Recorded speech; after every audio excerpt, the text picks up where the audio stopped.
Good afternoon, fellow humans. Welcome. And if there's anyone that doesn't identify as human, well, you're welcome too.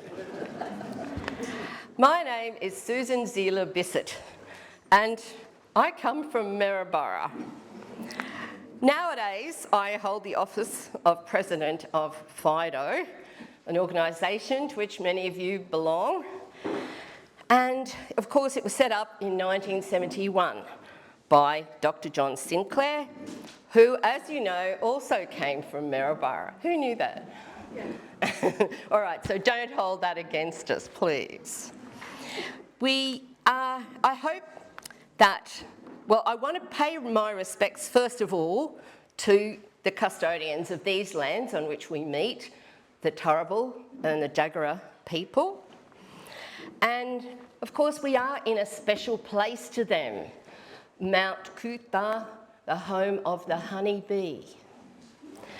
And if you've had a walk around, as I know many of you have, you probably also met a special caretaker of this area, the mogul, or the water dragon, who is very prominent in these grounds, in these gardens.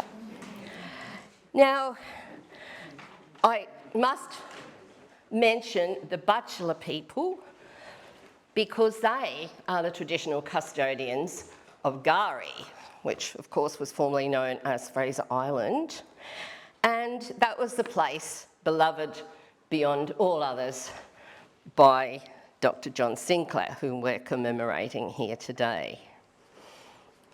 Now, I want to tell you that FIDO continues to work on K'gari.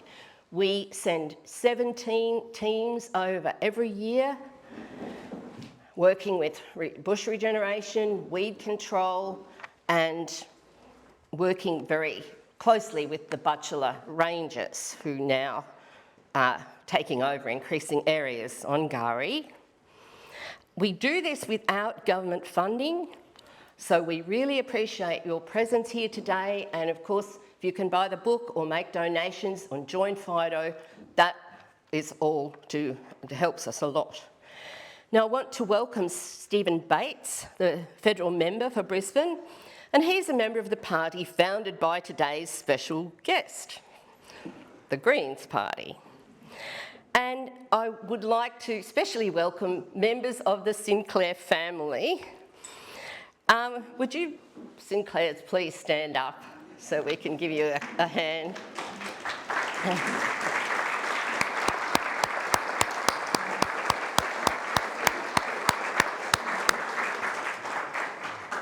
Thank you, and of course some of these people have been working for K'gari before they could even walk or talk, I believe.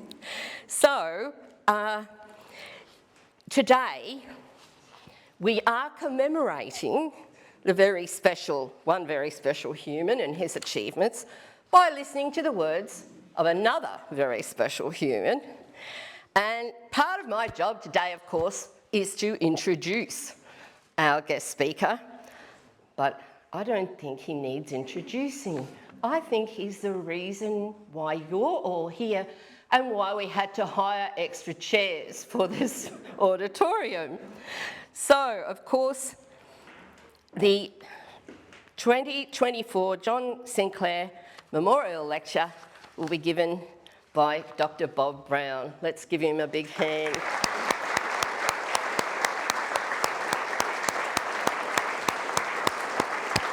Thank you. Okay, we're just going to... 2 more minutes? Yeah. So, thank you for the lights. I've been struggling with this.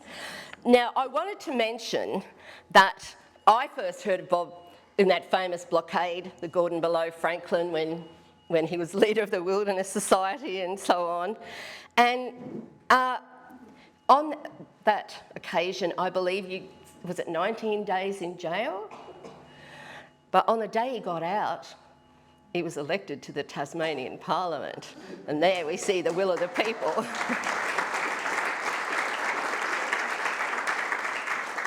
Later, he went on to serve with distinction in the Senate, and he's been a constant, consistent voice for nature and for social justice as well. And at the moment, you probably know that Bob is campaigning for the Tarkine, or Tarkina, is that how to say it? Tarkina, which is a huge area of remnant temperate rainforest in Tasmania. It's still got those giant Huon pines that we see, and it's got a rich heritage from the Palawa people, and it's got the registered cleanest air on earth blowing through there, and it deserves secure permanent protection. Just as John Sinclair and FIDO, and many of you were part of that, were instrumental in gaining World Heritage status for K'gari, Bob and the Bob Brown Foundation are seeking World Heritage status for the Tarkine. When I started to think about these two people who knew one another and worked together, and you're going to hear some exciting stories from Bob about that, I noticed that each of them came to prominence as a defender of a natural place that they loved. And it was from that neither of them was particularly influential in the beginning. John was an adult education teacher in a small country town. Bob was a GP in rural Tasmania. But their message of care, I believe, awakened the environmental conscience of Australia. The inspirational stories of two ordinary people who became extraordinary carries a lesson for each and every one of us here today. This crowded auditorium is a show of strength of people who care about the natural world, and it's wonderful to be here among you. Thank you for coming and being part of the John Sinclair Memorial Lecture for 2024. And I know that each and every one of you are very special in your own ways. And when you leave here today, I hope you'll be fired with enthusiasm to rededicate yourselves to the protection of the natural places that you know and love. And now let's hear from Bob.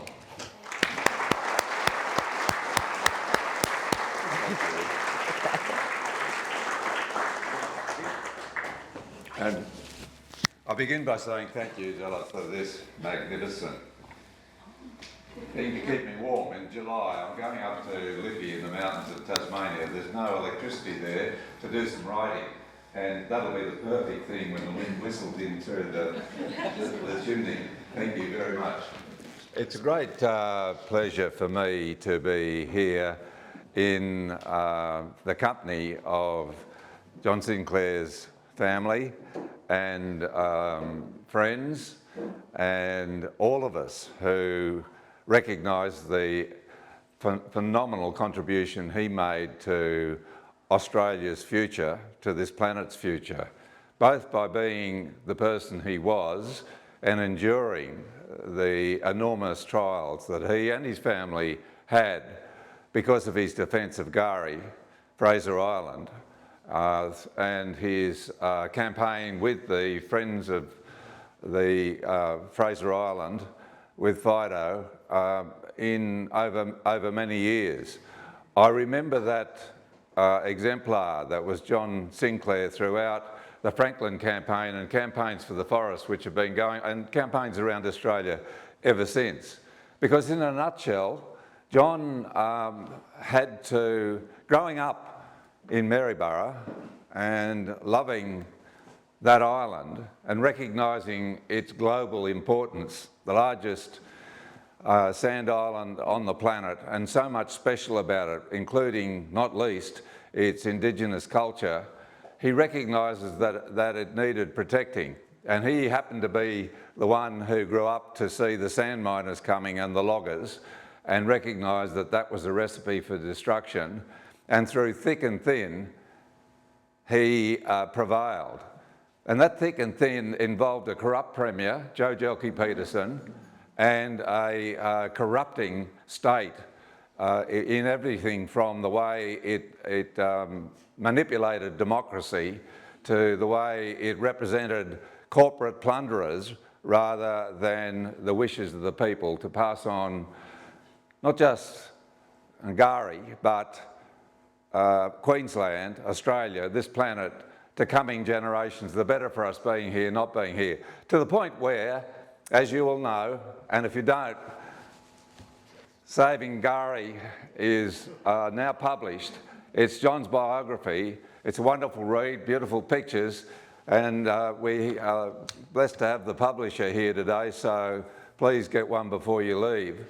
But he was hounded out of Queensland simply because through political pressure he was bankrupted and then refused a job as a teacher. And imagine that, as you've got a family growing up and you want to stand tall and be respected in the community. Well, he put up with a lot of disrespect. But I can say, through all of that, he had a growing admiration right round this nation and beyond. And he was also an encourager to those of us who were putting up with perhaps parallel, similar vilification and feeling like we were outcasts for protecting just nothing more than the bounty that this planet gives us. And in 1998, John was instrumental in organising a get-together, which we had with partner Paul Thomas here came up. Because we were Franklin River rafters, we went to Fitzroy Crossing in the Kimberley in Western Australia to raft down the Fitzroy River with the Bunuba people, the men of the Bunuba, the young men of the Bunuba, because they wanted to establish a tourism rafting service to counteract the proposal to dam the river. The biggest flow river in Northern Australia. In monsoon, it is a phenomenon to put water into the desert to grow cotton. Well, because of that, they prevailed. And the Bunuba people were going back. It was wonderful being on this river, not just with John, but with the Bunuba people and the other journalists and recorders there, to see these young people going back to they'd spot a art gallery up in the cliffs. And they knew that the older women back in Fitzroy Crossing had actually been there and lived there and been dispossessed in their lifetimes. So they were going back to bring those old people back to reconnect with country in their lifetimes and have this living connection with country, which is going to make that river safe into the future. So in no small way, we can thank John Sinclair for that as well. And as you know, he was internationally recognised. He was given the Goldman Prize in the United States it's the Nobel Prize for the environmental excellence. There is no Nobel Prize for that. In 1993 for islands of the world, including Australia. But on it goes. And coming back to my introduction, I have to tell you, yes, I was in jail for 19 days. By the way, it was a little bit of an experiment because, you know, we peacefully got in the way of the bulldozers which were building the Franklin, the dam to flood the Franklin. And we discovered that people who'd been in boarding school did much better in jail than everybody else. We also discovered that when I came out of jail one day and went into Parliament the next, jail was a far friendlier place. And we had not only been in jail, there were 250 men and women in jail, some from Queensland, of course, at that time. Dealing with vegans and vegetarians wasn't much good. They could cut up carrot, but they knew they had no other practice because saveloys is the staple diet in that jail. However, everybody got along and we sang songs which were out of the Franklin campaign, and the other prisoners loved it, and the warders all got a pay rise. They'd been on threatening to strike because they were so poorly paid, and when the jail was suddenly full to overflowing, the government had to up their wages just before Christmas. So it worked out pretty well all round. And, you know, as a result of that, the Franklin still flows free to the sea, but not just because of the peaceful blockade, without which it would have been dammed, because remember the dam works were authorised and were underway, and they'd actually spent back then $70 million on the dam works, before it was stopped by the High Court on the 1st of July 1983 by that 4-3 decision, which was handed down here in Brisbane. And it was 26 degrees. We came out of a deep freeze in Tasmania, the lowest recorded temperatures in modern Tasmanian history, -14 in several places, but it snowed to sea level. And Mother Nature, in that week before the dam decision, actually stopped all the works down on the dam because of the ice and snow down there, and a little huddle of blockaders who were still by the river. But we flew up to Brisbane for the judgment to be handed down, and we knew it was going to be close. And I remember getting about half an hour's sleep at 5 o'clock that morning. It was so intense. And with my colleagues went off to the High Court here in Brisbane and waited slowly. We had a chart on our knees as the judges, one by one, went through a very complicated process of reading out their judgments. And at a certain stage, we recognised that it was going to be 4-3.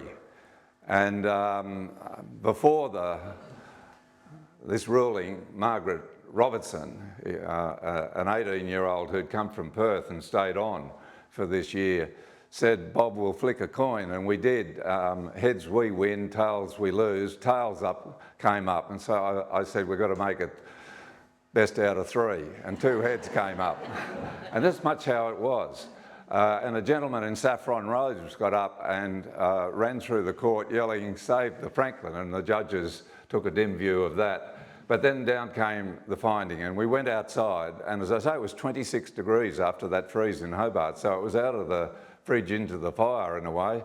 The journalist said, "Here, Bob, shake up this bottle of champagne," and I refused to, because I knew that there were very angry workers back down who'd been stirred up by the political foment of the time, and it would be seen as dancing on their misery. So back we went. But we got to Sydney on the way back that night. Qantas attendants brought us down a free glass of champagne on the way. But when we got to Sydney, there were hundreds of people in the airport, and they broke out with the song, "Let the Franklin Flow Free." I'll never forget it. And out of the crowd came a young woman, and she said to me, "Dr. Brown, I have to tell you that this morning I was at Blacktown, out in the western suburbs of Sydney, and I was doing my ironing at 11 o'clock, and I heard people in the next flat to me screaming, and I knew it wasn't a domestic disaster going on there. I knew we'd won." And I started screaming too. And everybody, right out there in the suburbs, was screaming with pleasure that the decision was to stop the dams.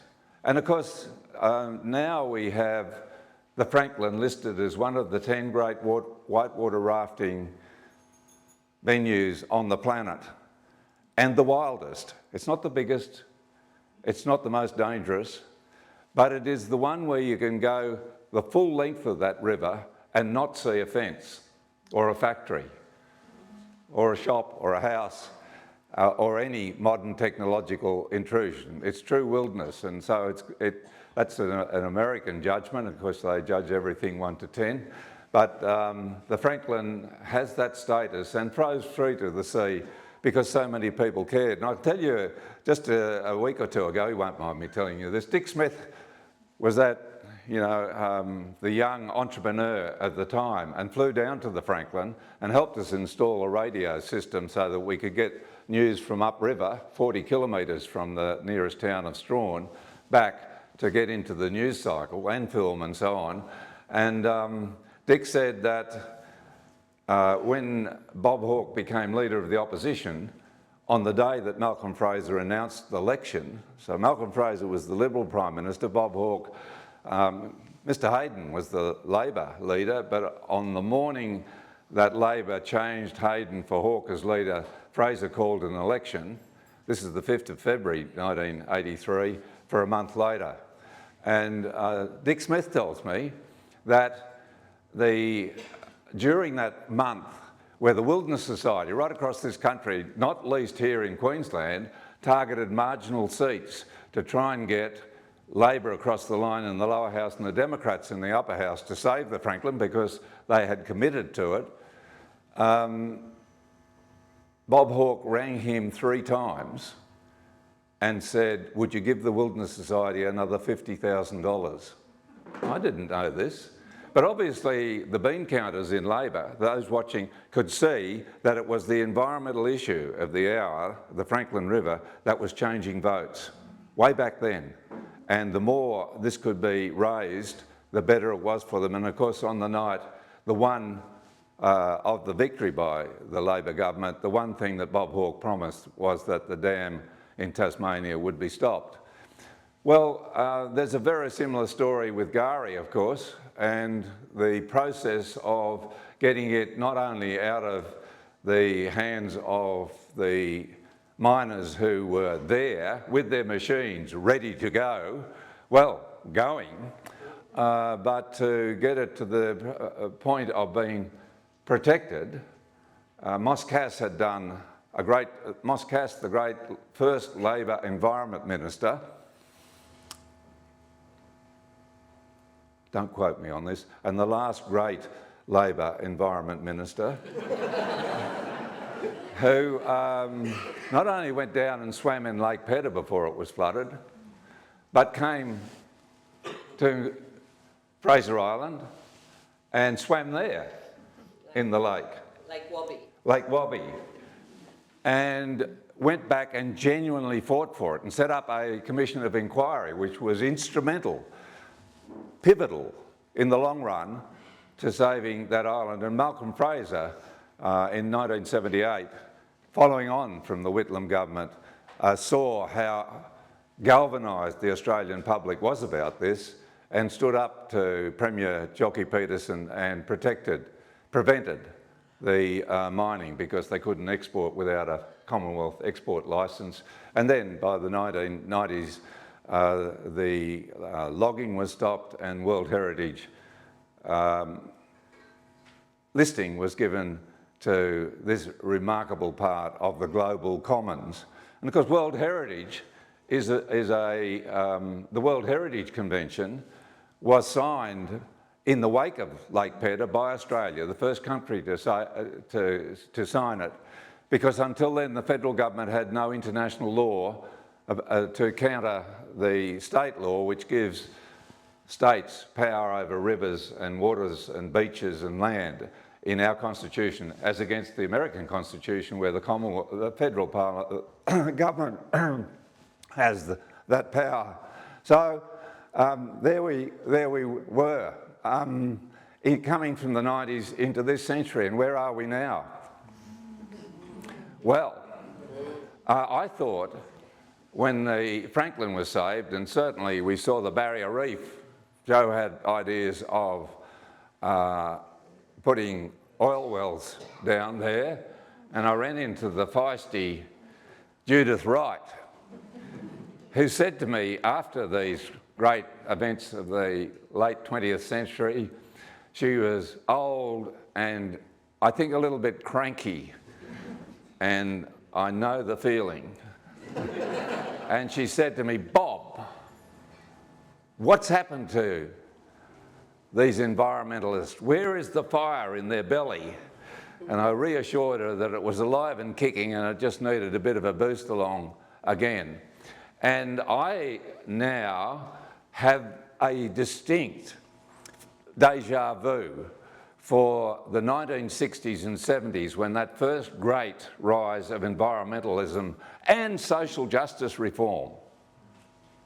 For example, for equality, the movement for equality for women, and recognition in a real sense. So we've got a long way to go for the first people of this country.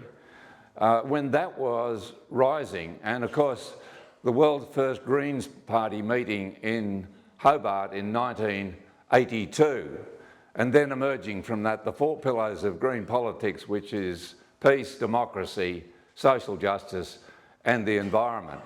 But the question is, what about the environment? I had thought after the Franklin was saved, we were in and said so, we were in a new age of environmental public concern, which through representative democracy, and that's the best system of government that's yet been invented on the planet, would express itself by protecting the environment in the future from the plunder that we'd seen in the past. And how wrong I was, because what happened was those who are making money out of plundering what's left of the natural commons simply diverted a great deal of money to it. Abraham Lincoln said in 1858, the corporations are coming to steal the throne of democracy from the people. And that's exactly what's happened. And now we have global government by the rich. It's global government, it's a plutocracy, which means government of the rich and the corporates. And you see this not so much in everyday talk about politics, but you see it in the way in which we now have so much greenwashing and the use of terms like sustainability. And even we're staying at the Seville Hotel, thank you, last night in town, and they've got a little hooker in the bathroom, you know, which says, please pick up your towel and put it on the rack to show you love the planet.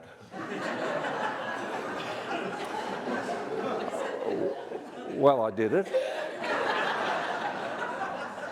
But they don't say, and to show we love the planet, we'll take $5 off because you're saving us on industrial washing of the machines. And on it goes. You know, the absurdity of it is enormous. But there's another thing besides advertising, and the corporate sector has ownership of the message because they can pay for advertising and you pay for it for them. It's tax deductible. So all those Harvey Norman wraparounds that you see inveigling us to go and shop, and I try to get Paul, I point out to Paul, it's interest-free for 2 years. We can, look, we have surely got to have, we've got a big TV, but they've got bigger ones now. And we don't have to pay anything for 2 years. Well, he won't let me go. But anyway, that aside, the absurdity of it, because we at the public are paying for much of that wraparound advertising and wall-to-wall advertising by people who are plundering the planet, playing on our acquisitive instinct, which says, and it's a natural instinct, if we get more for ourselves, we'll be able to survive better on this astonishing planet, which so far as we know is the only one in the whole universe which harbours life, intelligence, and all the things that go with that, such as fun and love and laughter. But the pursuit of materialism has the world by the throat. It is the great religion of our age. It used to be, Marx said that religion is the opiate of the masses. Well, materialism, getting more goods, is now the opiate of the masses. And it's so easy to do it. And here we are in the wealthiest per capita country on the planet. If you take into account our resource backdrop, we're contesting actual money in the pocket with the Swiss. And what we see is the wish that we all had more and a concentration on those who don't have more. Now, we could fix that easily because you see, on this planet, 1% of the populace has 50% of the wealth. And 50% of the populace has 1% of the wealth. And if you work that out, the richest have 2,500 times more than the poorest. And if we had a global government, 8.5 billion people, well, those over 16 were able to vote, next Saturday, which said, for example, would you take the $3 trillion a year being spent on armaments and give it to ensure that every kid on the planet had clean water and food for their bellies and a school to go to? There'd be a massive vote yes for that. You'd only need 10% of that 3 trillion, by the way, to make that happen. But we get nowhere near having a vote on that because we have global governance by those whose interest is in keeping themselves rich and letting the poor not only struggle on as best they can, but very often blaming them for being poor. And I look at that and I think, well, Abe Lincoln was right. But we're in a democracy which not only gives advertisers control over our inherent wishes, it is a form of promoting a religion of consumption, but in which the whole of the corporate world has bought democracy, with the exception of the member of Brisbane who's with us here today, and his colleagues. And I want to say that lobbying, did you know, I'll use the ABC here, that there are 795 registered lobbyists in Canberra? What? How many of them are full-time environmental lobbyists? That's the one funded by our foundation. And I've just been in Canberra and I'm trying to work out how to balance this up. Because what happens is we get a situation in which 70% of Australians in all the polls want an end to native forest logging. And while that's not listed as, there's not a regional forest agreement here in Queensland, perhaps the biggest disaster in woodland and forest clearance is here in Queensland. We confront it every day down in Tasmania, but it's broad scale and it is the prime driver. Even our Minister for the Environment, Tanya Plibersek, says that the biggest driver of extinction is loss of and fragmentation of habitat. Well, that's happening at a prodigious rate here in Queensland, as we know, and right across this country and right around the world. And World Wildlife Fund tells us that in my lifetime, well, less than that, since 1970, 70% of the world's wildlife has gone. Not the number of species, but the volume of wildlife. 70% in one generation. And guess what? The rate of destruction of habitat upon which what's left remains is accelerating, and it is government policy globally that we have growth. And they don't mean growth in creative arts, in entertainment, in sports, in those things that don't have a massive input on the planet.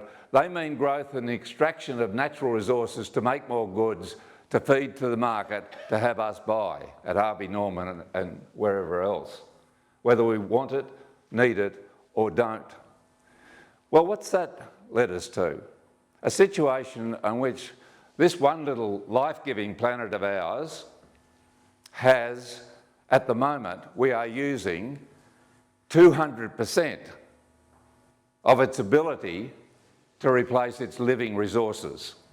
So every morning we wake up, we're using it twice the time rate it can replace it. Every morning we wake up, there's fewer forests, there's fewer species, there's less wildlife, there's less arable land, there's more mouths to feed.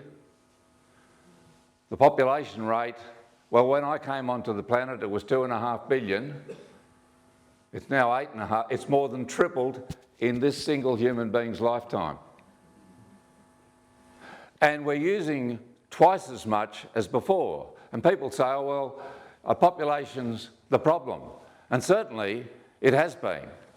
It's going to taper off by the end of this century because as people get better off, they have fewer kids. And there's all this worry about there being too many old people. Well, that'll be the day.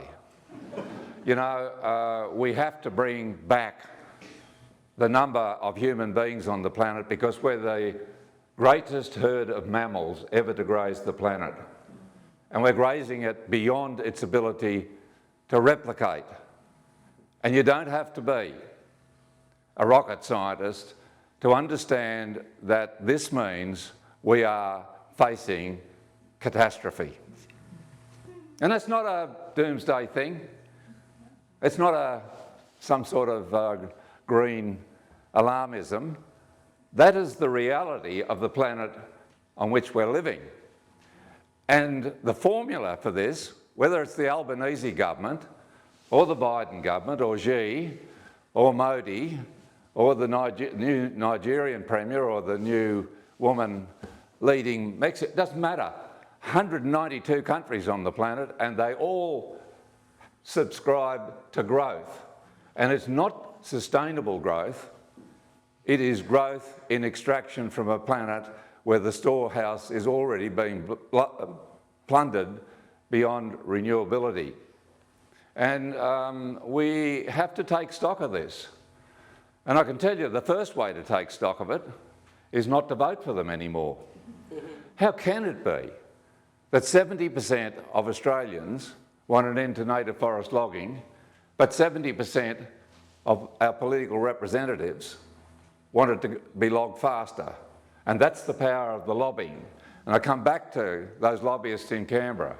When I was a senator, and it's got worse since then, I go down of a morning to sit and have a cup of coffee after the party room, Greens party room had met and before the parliament started. And within 5 minutes, there'd be a lobbyist sitting in the chair opposite. Senator Brown, look, it's rude of me. I don't want to interrupt you. I know you're having your coffee and I know you're getting ready for Parliament. I'll just leave my card. I'll come round to your office this afternoon. I just want to talk to you about the Adani coal mine or the logging prospects for Tiwi Island or whatever it might be. And I got to the point where I'd get somebody from the office to come down and sit opposite to stop this in the morning, and they could play with their iPad while I sat there and had a little bit of time. 795 to 1. And it's got to stop. But there's no, it's not, you see, and it's the reason why the environment gets plundered in the interests of making profit lines at the expense of our society. And we are in a society which is materialist and which says, well, if I grab that handbag over there and run out the door, I'll go to jail. You can't rob other people. The government won't stand for it. But if I rob future generations of their pleasant planet, you get a government subsidy. And so we see, for example, the coal, gas, forest burners in this country getting billions of dollars of subsidies from the Albanese government, and a Dutton government would make it faster and bigger. Barnaby Joyce used to sit next to me for 7 years in the Planet. You can't equal that, can you? I do know that he occasionally got up to make a point of order and didn't know, and I'd help him to find which point of order it was. And I also do know that one night we were very close to getting legislation through which back then would have allowed an assessment of the impact of water of new coal and gas extraction before it went ahead. The Commonwealth would have to look at that. And the National Party was on side because so many farmers wanted that to happen. And we were particularly dealing with farmers in the Namoi Valley near Tamworth in northern New South Wales. And the next morning, the vote came up. The debate had been on, National People had been up, along with the Greens. It wasn't so common for us to be on the same side of the fence. And they went across and voted the other way. And I said to Barnaby, what? And the chief lobbyists for the mining industry had been prominent in the corridors of power that night before. And I said to Barnaby, did you meet him? And he said, in Parliament. Yes, I did. And so the noonday ABC program, The World Today, covered this, that overnight he'd been changed from yes to no by a mining industry lobby against the interest of farmers, and that's how the vote went. And, you know, it is that power of lobbying that we have to change as we indeed, and the other point, of course, is we've got to change the members of Parliament. But let there be no mistake about this, that Green members of Parliament, as I indicated earlier, come under exactly the same pressures as everybody else, and will do so more down the line.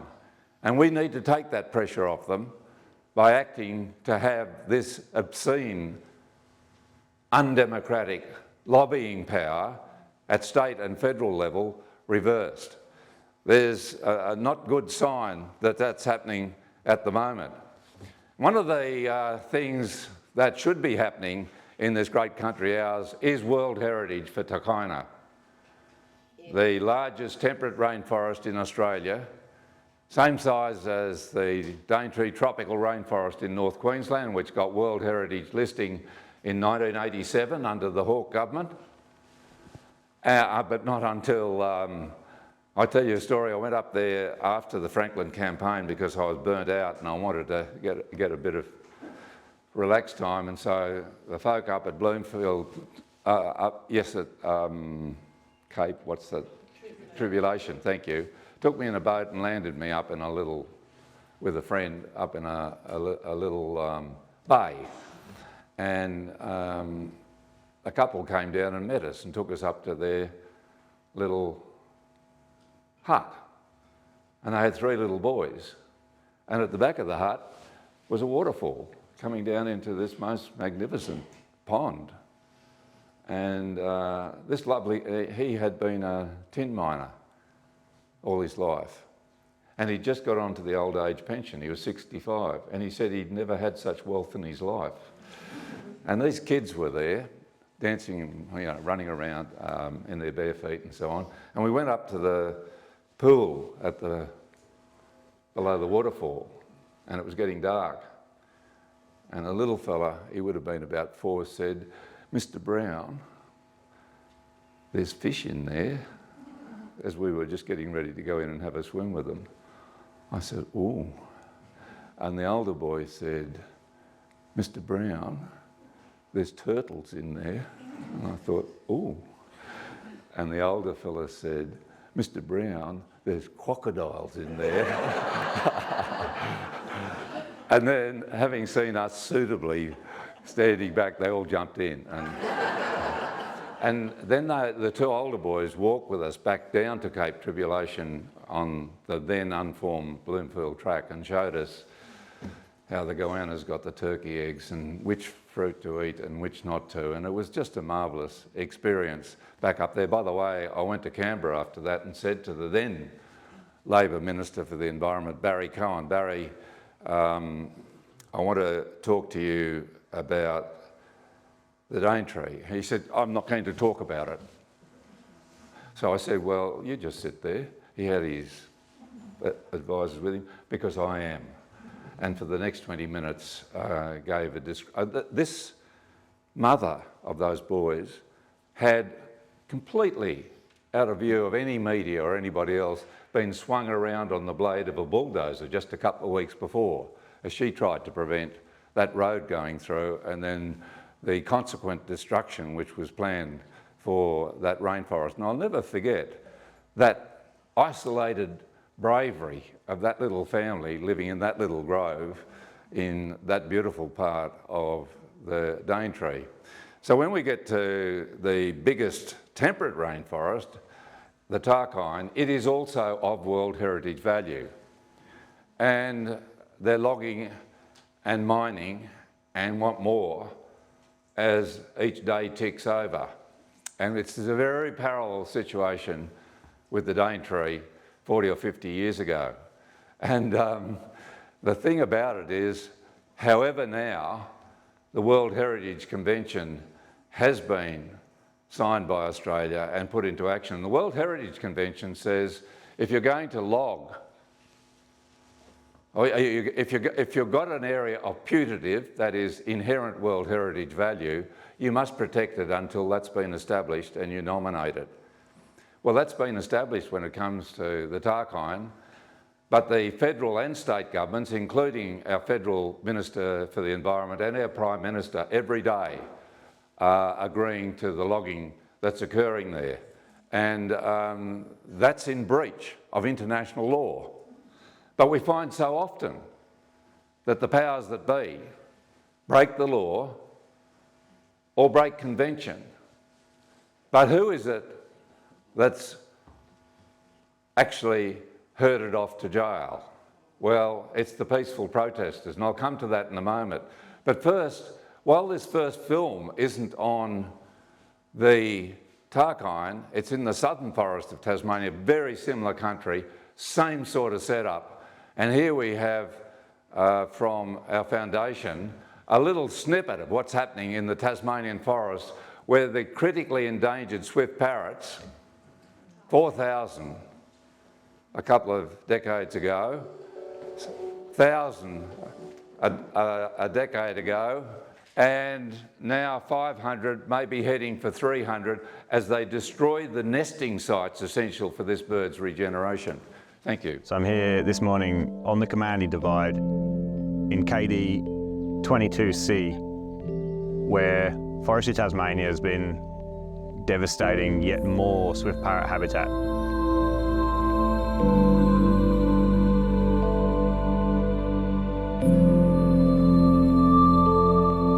So we've had bioacoustic recorders here as part of our citizen science surveys, where we've been recording swift parrots in this coop just meters away from where this corridor of devastation extends.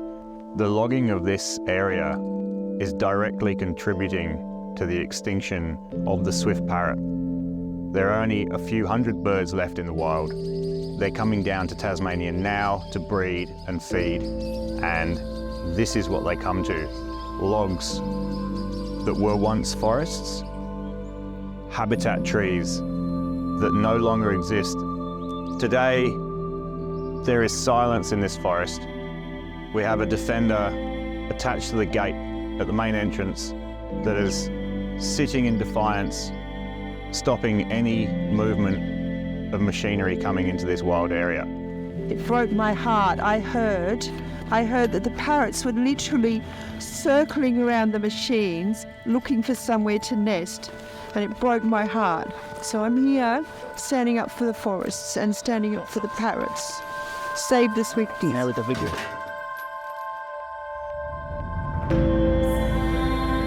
Walking in to the end of a road that ends in an incredible rainforest understory, and seeing machine 30-ton excavator just pushing sassafras and myrtle and incredible ancient old trees to the ground that are going to get chipped is horrifying. This is absolute sacrilege, what is being allowed to happen here in Tasmania in 2023. This needs to stop immediately. We can't continue doing this. We need an end to native forest logging now, and we need to end native forest logging in Australia. I thank Eric for that. We've got another little clip here which is from the Tarkine, and that's of the Tasmanian masked owl, which is the largest barn owl, doesn't have any ears, on Earth. and which is where the swift parrot was 30 or 40 years ago. It's being driven towards extinction. And until we had our scientists go into the forests and start recording these birds, it was assumed they didn't live in rainforest. Now we know they not only live there, they nest in there, and they need the oldest trees to be able to nest in. And they're the very trees the loggers are coming to get. And that forest that you just saw has since gone on its way on a ship called China Express to the Northern Hemisphere to either be burnt or made into paper and whatever, turned into greenhouse gases at the loss of a whole range of species in the Tasmanian forest. Well, this masked owl, first filmed by Rob Blakers, our wonderful photographer in Tassie. Here's just a little snip of it sitting in the Tarkite rainforest, taken in the last couple of weeks, where it's not supposed to be, was thought by science never to live, but we now know is a stronghold for it as it's headed for extinction if we can only protect its forests. Thank you.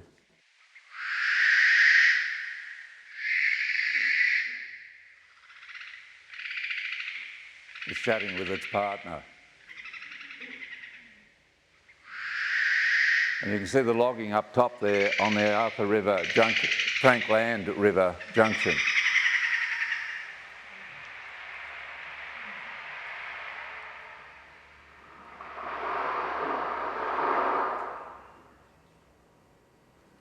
And there's your kingfisher, which also lives in that area. And you know, this is authorised by Prime Minister Albanese, by Leader of the Opposition Dutton, and by both their environmental spokespersons. And when Tanya Plibersek came to Tasmania to look at a mining encroachment, the big Chinese state-owned mining company, MNG, wants to put a pipeline from its mine outside the Tarkine into the rainforest to dump its acid waste, because that's cheaper than putting it back in, world's best practice, putting it back into the mine, ground up as cement in the empty mine shafts. I invited her down, and she came down all right, but she went on the tour of the forest with the mining company and the unions supporting the mining company and refused to go to the forest with us. That's our Minister for the Environment in 2024. And it's not only frustrating, but it's a statement that whether it's coal mines, whether it's koala country, whether it's the greater gliders, whether it's the critically endangered western ringtail possum, which he authorised a highway through a stronghold of theirs at Jalorop in June last year. And Paul and I walked through that magnificent forest, black cockatoo country as well. It's now been destroyed, even though there was a route around it which would have not destroyed the forest under her authorisation. You wonder where it is that we Australians are allowing these big corporations, through their power on such people, to take us. And, you know, it's not all easy going. However, there is a rising generation, and they are hot to go, and they're angry, and they're depressed. And the commonest question I get asked when I spoke to school kids, 14, 15-year-olds last week, is, Bob, why aren't you depressed? And I have to say back to them, well, because I tried that for 10 years when I was young and I didn't like it. But now we've got to change that around. And our job, my job as an older environmentalist, is to encourage those young people by telling them, you have fun. Don't get too distressed about this. Take action at your own time. If it's irretrievable, then go home and read a book. But it's not. Get your certificate. Travel. Have parties. Find good companions. And if you must, if it's pretty desperate and you're feeling really bad about things, go shopping. Because it is our job to inspirit them, because, you know, optimism plays on itself. as does pessimism. And all the great movements which have changed the world, like the suffragettes, have been based on optimism, and like John Sinclair, have been based on optimism in the face of sometimes miserably overwhelming odds against. Well, I just want to finish by saying, because of the swift parrot, I'm up before the court on the 6th of August down in Tassie with the woman you saw under that machine and another friend, Krista. And we've had our court case, and so we're going to be judged. I don't feel the least bit like Donald Trump in this process, but we're going to be judged and sentenced.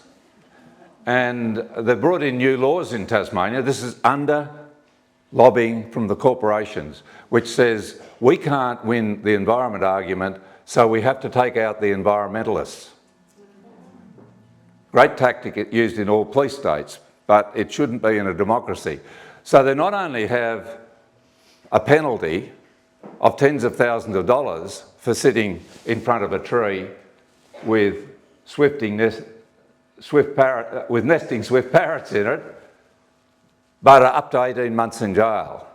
Now here's the bright side of things for August the 6th. Our lawyers tell us we've got a 40% chance of getting off.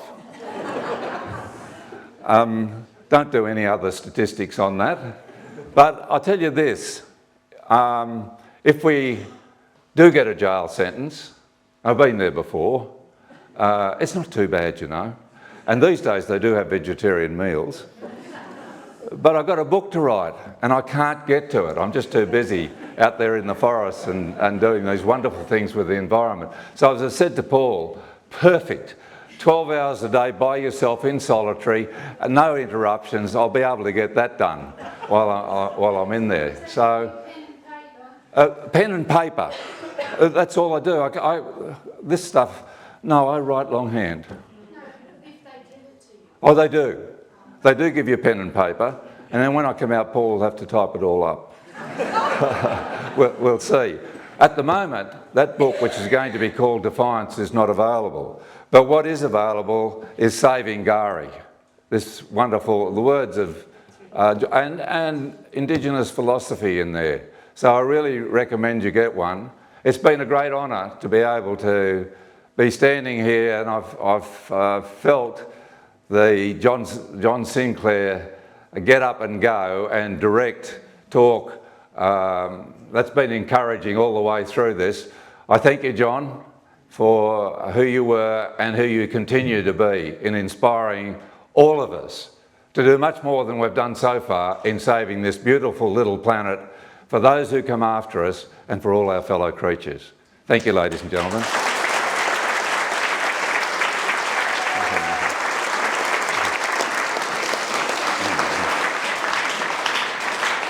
I think I can speak for everyone here that it's been absolutely fantastic having your talk today. It was exceptional. It was fantastic. We've recorded it, so we'll put this out on YouTube and we'll get you the link to make sure you get a copy of it. It's a fantastic talk, and on behalf of my father and the entire family and all the FIDO and everyone else here, this is a small gift of our approach. We appreciate it.